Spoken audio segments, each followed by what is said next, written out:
The $1,400 Microsoft Surface Duo is now available. A lot of you already made up your mind about this really ambitious project by Microsoft, but the real question is, does it do anything better than your standard smartphone? Today we're going to find out. There's a lot to get to, so let's get started.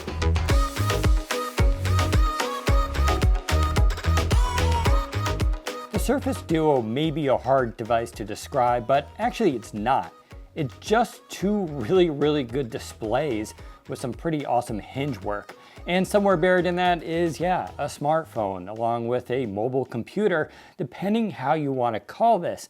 That's really the story here, that this redefines what mobile computing is supposed to be, or at least what could be. And that's going to be a foreshadow into the software, which we'll talk about later on. But this hardware, it's immaculate. And you've heard me say this on the podcast, but if you haven't tried the hardware, go to Best Buy, go to AT&T, wear a mask, and go try out the hardware and see what you think of it. Most people are going to agree it's really fascinating. It borders on the line between science fiction and science reality. First of all, it has two displays, obviously, and that's where the name Duo comes from. And they're AMOLED and really good. I mean, they're glossy. I do have a matte display protector on this one, which should answer another question you may have. Yes, you can throw screen protectors on this, and there is absolutely no problem doing so. Now, those displays get pretty bright. I was able to use them outside, and they're nowhere near compared to what Samsung does with, say, the Galaxy line, but they are very nice. More importantly, they're thin. This has allowed Microsoft to create a device that is 4.8 millimeters thin when opened. That also means it's 9.9 millimeters when it's closed, and if you're wondering why that doesn't add up, that's because they're counting the hinge as well. All you need to know is it's a very thin device. Closed, this thing is just a hair thicker than an iPhone 11. It's also just a little bit shorter too, and that brings up this other point. Do you think it's too big? It is not. It absolutely fits in your pocket, no problem. I'm talking about jeans, I'm talking about your back pocket, I'm talking about your blazer in your inner pocket. And yes, even women can use this in their pockets as well, although it'll be a little tight. The best size comparison I can give you, this is just a little bit taller than a standard US passport. It's actually not very big at all. Now it does weigh 250 grams, which is actually pretty heavy. That's 25 grams more than an iPhone 11 Pro Max.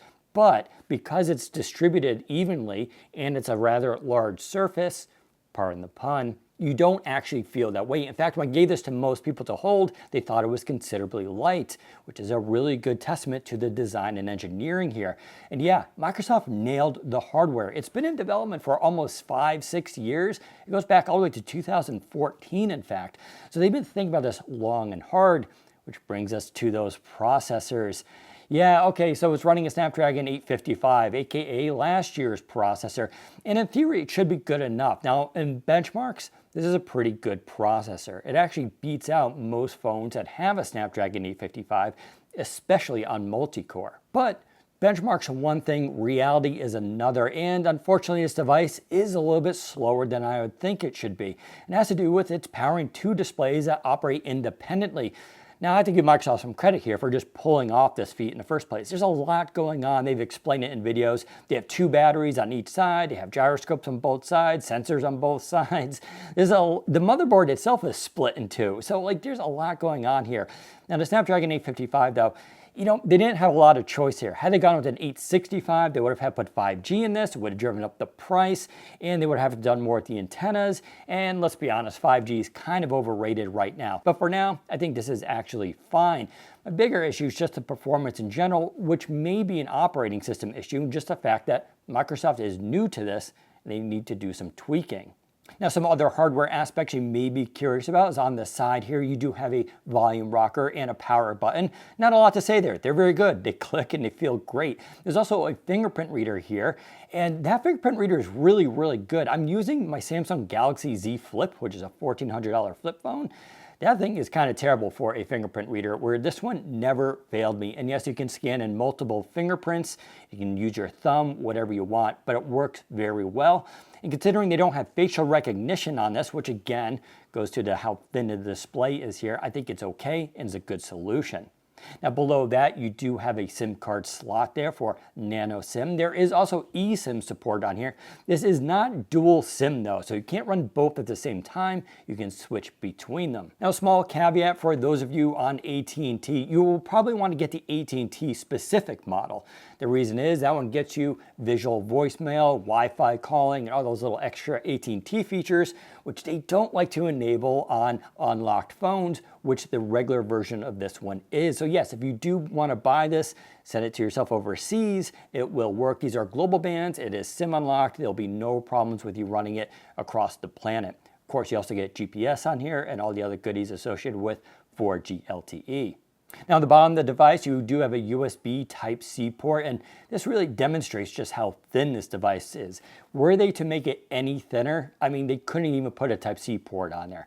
A Type-C port is, well, it's pretty good, right? It recharges the device. You do have an 18-watt charger in the box. It supports fast charging, and yeah, that's kind of the story there. Now I know what you're thinking. What about all the stuff that's missing? So for instance, there's no Qi wireless charging.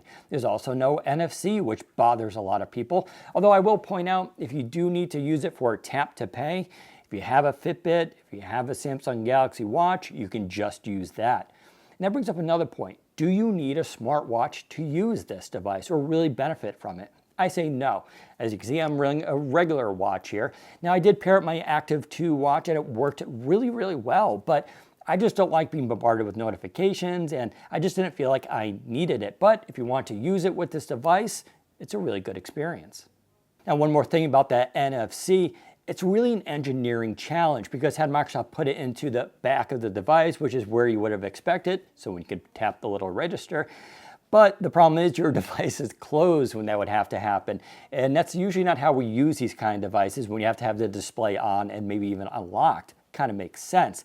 That means they might have had to put an NFC tag on the front as well. And now you can see the space considerations here start dwindling fast. This is a really weird device. And you know, Microsoft would have to engineer around those things. And I'm sure they will, but in this version, they're just getting the core stuff right. And if that bothers you, I totally get it. That's one reason not to get this phone. Don't worry, there are more reasons as well. Now, before I get to the not so good stuff, let's talk about some surprises. Battery life, 2 displays, 3,500 milliamp battery. It's got to be terrible, right? I'm here to tell you it's actually pretty good. I've never gone below 25% in this in a single day. Now that does mean, yeah, you got to charge this every night. This isn't a 2-day device, of course, but 25% is pretty solid. And on most days, I was around 45%. If you have the displays closed, this thing sips battery. Yeah, it's actually a very good device for lasting you all day. We're talking around 5 hours of screen on time. That's not setting records. I'm not saying this is a power champ. I'm just saying, considering what it's doing, it's a lot better than most of us expected it to be. And yeah, it'll get you through the day. Another surprise, that camera. And I say that camera because there's only one of them. Now, we've been setting expectations for this thing for a while, basically saying it's not going to be very good. And in some ways, we were justified. After all, it's 11 megapixels, f2.0, and there's just one lens. There's no wide or ultra wide or even a telephoto. So how is it? It's better than I thought it would be. It's actually pretty competent. Now, I'm going to throw some images on the screen here and you can check them out yourself. These are unedited straight from the device itself. And yeah, it's a competent shooter, especially if you're outside and just doing normal photos as people. Even indoors with some regular lighting, it looks good. Now, where it fails should be obvious. Nighttime. There's no night mode on this thing, so there's no special magic happening. And yeah, photos become kind of garbage, especially if you're trying to do like low light photography, but that's not really a surprise. That said, even at nighttime, I've been able to pull off some really nice shots with some huge lights in the background. It's kind of surprising. I like the color science here that Microsoft has done. I just think images look really nice, and while you don't get a lot of detail, the overall appearance is really solid. And it makes me wonder if they do put a rear camera on this for the next version with a bigger sensor, I actually think they can pull off something there. Now that front-facing camera is also good for selfies, but also used for video conference calls, which again is the primary focus of this device, which is going to be productivity. And there it works well too. It's actually one of the better front-facing cameras you'll get. It's not that far from my Note 20 Ultra. Now that device can do a little bit more tricks, but this one is pretty solid in itself. And well, I'm actually surprised by all of that. Now, up until now, the review so far has been mostly positive, but Here it is. Here's some of the negative stuff. So first of all, let's talk about the operating system. This ships with Android 10. It will be getting Android 11. Microsoft is promising monthly updates and 3 years of OS and security fixes for this device, which is only matched by Samsung and Google's Pixel line. So that's really good. In fact, during this review process, Microsoft pushed out an update. I got it on September 4th. It was the September 5th security update from Google, along with a bunch of bug fixes. And those bug fixes are really needed on this device. It's probably no surprise here that some of the software here is a little underbaked. There's not a lot of customization going on. And yeah, it does cause some frustration. Now, some problems I had with this was Microsoft Edge, which sometimes I would launch and it would take up to 7 seconds before I resumed again. I don't know what's going on there. Is that the 6 gigs of RAM, which is not a lot of RAM on a device. That RAM only gives you around 700 megabytes to spare after a couple hours, and I imagine it may be causing some slowdowns. I've also experienced some just janky issues with the keyboard and some of the swiping gestures. Now, a lot of this was fixed and tweaked with that update, which only came a couple of days ago, so that's really nice to see. But the software here is underbaked a bit, and Microsoft's going to have to work with Google to improve that, and I expect they will. But if you're plopping down $1,400, that's not the story you want to hear. But it is a new form factor, and I don't think it's necessarily unexpected. Now, to add a little bit more context, the device never reset, it never froze, I never lost data, it never made me want to throw the device through a window, pardon the pun, and I never even picked up my S20 Ultra or iPhone 11, so it's not that bad. It is just a little rough. All right, now none of that hardware and software talk really matters unless the central thesis of this device works. That is, dual displays are better than one. So is it? Or does Microsoft need to throw this out and start over, maybe with a Surface Uno? So the good news is I do believe there's a lot of potential here with dual screens.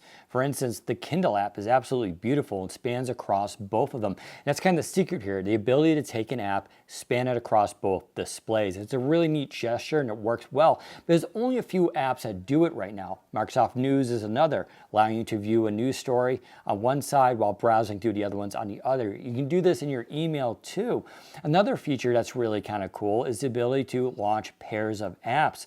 So if the first thing you do in the morning is check out Slack in your email, well, you can launch both of those at the same time.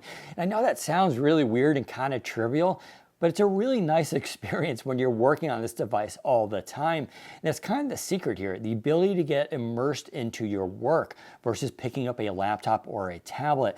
That's really what this does. And in my experience, I was actually doing that. That is, I was using this device a lot more than my laptop or another device. And that's kind of Microsoft's theory here, that you're going to want to get lost in your work. So if you do a lot of reading, yeah, this is going to be kind of your device. Same thing with, say, working in Microsoft Teams while you're on a video call, but also reading the notes or the PowerPoint. You can do that now on both displays, and that's kind of a cool thing. That doesn't mean it's for everybody, though. There are a lot of people, regular consumers, who just won't appreciate this, at least not right now.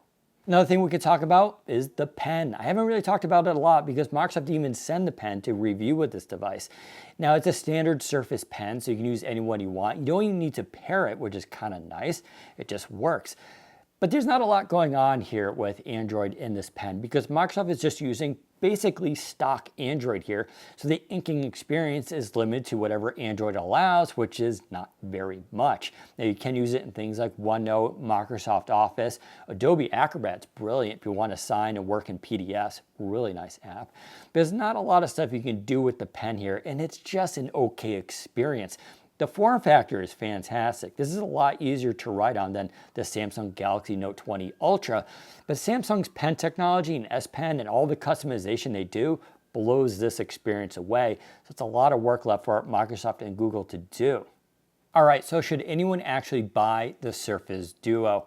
Let me validate your biases. So if you're an early adopter and you're absolutely fascinated by dual screens, you love Microsoft Surface, Microsoft 365, and you're comfortable with Android, it's a fun device to try. I'm not gonna lie. In fact, I will be sticking with it despite having that Note 20 Ultra and an iPhone 11, probably an iPhone 12 pretty soon. I just really enjoy using this device. It's not for everyone, but for people who actually get what this is supposed to do, it's something worth trying. I will point out Microsoft, if you go through the Microsoft Store online, has a 60-day return policy on this device. So as long as you don't break it or drop it, and you don't throw away the packaging, you have 2 months to give this thing a go.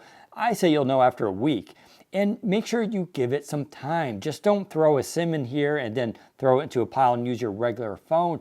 Make this your full-time device. The reason I say that is I went through various modes of this. The first hour was fascination. Within 24 hours, I was actually a little upset, kind of frustrated, and then it grew on me. And a lot of reviewers, the same thing happened. And after a few days, it's now my main device. So I say give that a go. For everybody else, come on, you knew you were going to spend $1,400 on this. It's a Gen 1 product. The OS is a little bit buggy right now. The hardware is missing a lot of stuff on it.